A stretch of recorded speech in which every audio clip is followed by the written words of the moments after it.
Indikator juga didefinisikan sebagai variabel-variabel yang mengindikasikan atau memberi petunjuk kepada kita tentang suatu keadaan tertentu, sehingga dapat digunakan untuk mengukur perubahan.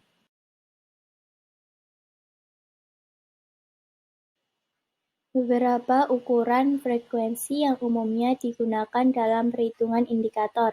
Ada 3. Yang pertama, rasio. Yang kedua, proporsi. Yang ketiga, rate. Berikut penjelasan perhitungan indikator yaitu rasio. Rasio umumnya digunakan untuk membandingkan dua sampel yang berbeda, yaitu antara sampel A dan sampel B. Misalnya, membandingkan jumlah dokter dengan jumlah pasien di puskesmas. Yang kedua yaitu proporsi. Proporsi merupakan pembagian dari numerator dengan seluruh jumlah pengamatan. Misalnya, jumlah kunjungan baru sebagai pembilang, dan jumlah kunjungan baru dan lama sebagai penyebut. Yang ketiga ada indikator perhitungan rate. Indikator yang menunjukkan frekuensi dari suatu kejadian selama waktu atau periode tertentu. Biasanya dinyatakan dalam bentuk per 1000 atau per 100.000. Manfaat indikator. Yang pertama, memberikan gambaran adanya kemajuan. Contohnya pada rumah sakit yang baru berdiri.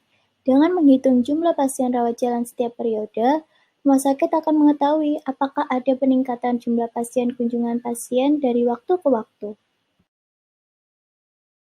Manfaat indikator yang kedua sebagai pertanda dalam mencapai tujuan dan sasaran. Misalnya, target POR tahun 2017 adalah 75%. Ternyata hasil perhitungan indikator POR tahun 2017 adalah 65%. Artinya bahwa tujuan dan sasaran belum tercapai.